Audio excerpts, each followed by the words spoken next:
Students, आज के इस लेक्चर में हम ohms law in vector form करने वाले हैं।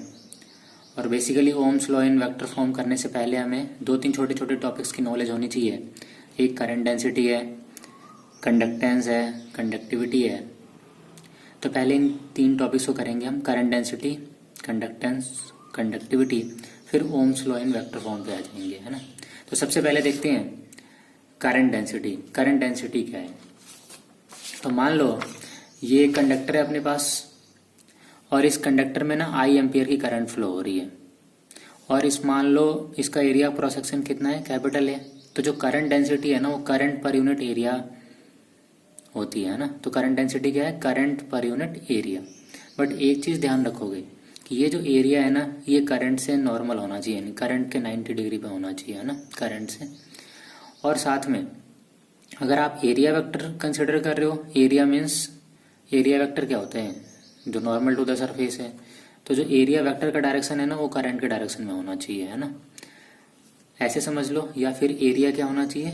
करंट से 90 डिग्री पे होना चाहिए, है ना। तो इसको मोर एक्यूरेट ऐसे एन लिख दो तो ज़्यादा बेटर है। ये नॉर्मल एरिया है करंट से।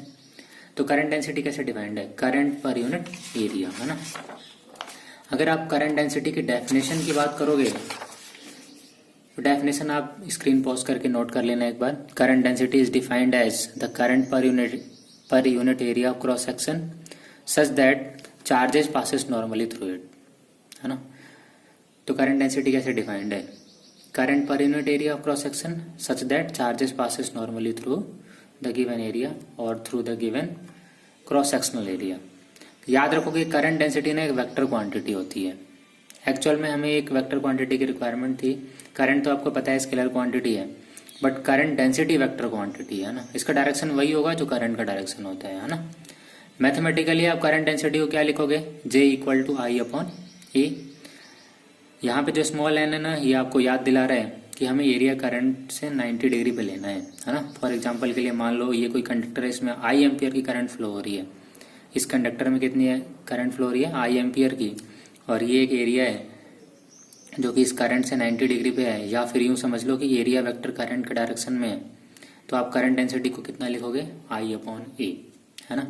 अगर आप इसके एसआई यूनिट की बात करोगे, करंट डेंसिटी के एसआई यूनिट, तो क्या लिखोगे? करंट का यूनिट लिख दो एम्पियर, एरिया का लिख दो मीटर स्क्वायर। तो एम्पियर पर मीटर स्क्वायर हो जाएगा। डायमेंशंस की बात करोगे तो करंट का डायमेंशन कैपिटल है, एरिया का एल स्क्वायर। तो AL-2 क्या हो जाएगा? इसका डायमेंशन हो जाएगा। तो ये करंट डेंसिटी का डेफिनेशन एक बार इसको स्क्रीन पॉज करके नोट कर लेना। हाँ, यहाँ पे एक इम्पॉर्टेंट पॉइंट ये ध्यान रखना है कि मान लो आपने एक ऐसा एरिया ले लिया, ये कोई आर्बिट्री एरिया है जिसका एरिया वेक्टर करंट के डायरेक्शन में नहीं है। तो फिर आप क्या करोगे? इसका कॉम्पोनेंट कर लोगे। इस एरिया का अगर कॉम्पोनेंट करोगे आप तो इधर आ जाएगा ए कॉस थीटा। एरिया वेक्टर का कॉम्पोनेंट करना है, मतलब इस एरिया से जो 90 डिग्री पे ये जो नॉर्मल डायरेक्शन है ये एरिया वेक्टर का डायरेक्शन है। और इसका कॉम्पोनेंट कर लो तो करंट के डायरेक्शन में कॉम्पोनेंट कितना आएगा? ए कॉस थीटा। तो इस केस में आप करंट डेंसिटी को कितना लिखोगे? आई अपॉन ए कॉस थीटा, है ना। तो अगर ध्यान रहे इस केस में जब आपको किसी आर्बिट्री एरिया पे पूछा जाए तो ऐसे केस में एरिया वेक्टर का कंपोनेंट करो करंट के डायरेक्शन में, कितना हो जाएगा वो? जैसे इस केस में ए कॉस थीटा हो जाएगा। तो करंट डेंसिटी को कितना लिखोगे? आई अपॉन ए कॉस थीटा, है ना। कंपोनेंट आप एरिया का नहीं कर सकते, एरिया वेक्टर का कर सकते हो ना, क्योंकि एरिया एक वेक्टर क्वांटिटी है जो कि नॉर्मल टू द सरफेस है। तो इस केस में करंट डेंसिटी कितना? आई अपॉन ए कॉस थीटा। करंट को देखो आप क्या लिख सकते हो यहाँ से, J इंटू ए। अगर आप वेक्टर फॉर्म की बात करोगे तो current density vector quantity, area vector quantity. तो ऑब्वियस सी बात है कि दो वेक्टर का स्केलर प्रोडक्ट स्केलर होता है, यानी उसमें डायरेक्शन नहीं होता। तो मीन्स करंट कैसी है? स्केलर क्वांटिटी, है ना। इसको J डॉट ए भी लिख सकते हो, एरिया वेक्टर और करंट डेंसिटी का डॉट प्रोडक्ट। एक जैसे अगर आपको एरिया कहीं वेक्टर फॉर्म में गिवन है, करंट डेंसिटी वेक्टर फॉर्म में गिवन है, तो आप स्केलर प्रोडक्ट करके करंट की वैल्यू निकाल सकते हो।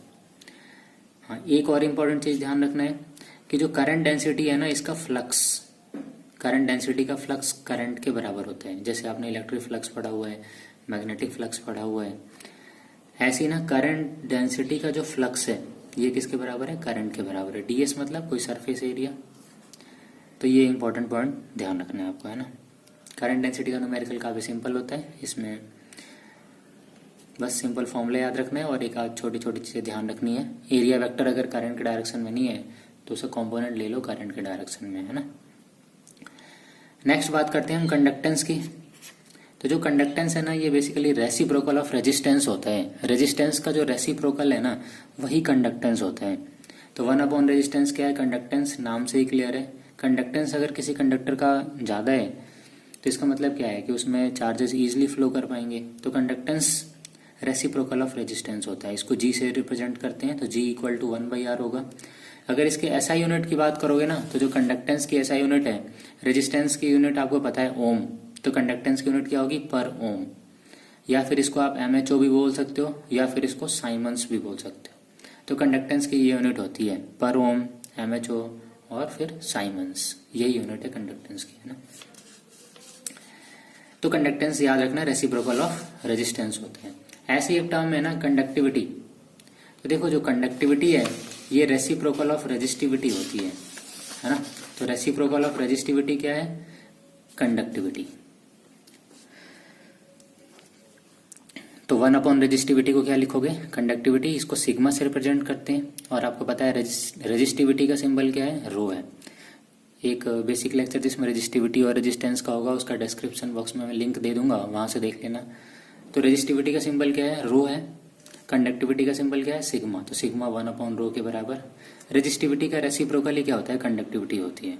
अगर आप इसके ऐसा यूनिट की बात करोगे तो रेजिस्टिविटी की यूनिट होती है ओम मीटर, तो पर ओम पर मीटर क्या हो जाएगा? कंडक्टिविटी की यूनिट हो जाएगी, है ना।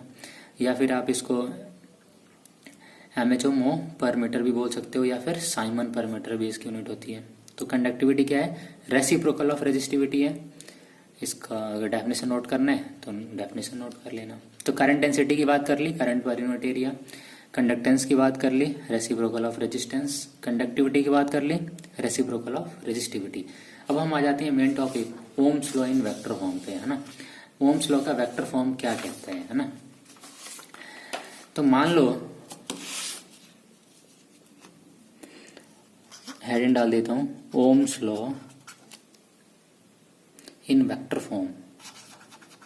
Ohms law in vector form. मान लो ये कंडक्टर है और इस कंडक्टर को हमने 20 वोल्ट की बैटरी से जोड़ दिया।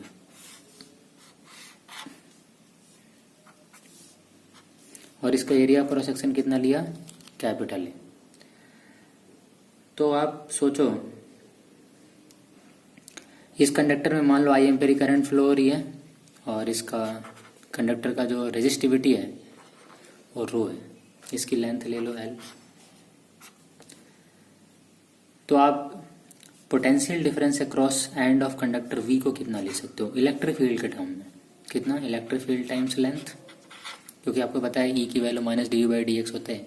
तो वहां से आप पोटेंशियल डिफरेंस को कितना लिख सकते हो? Electric field into length of the conductor.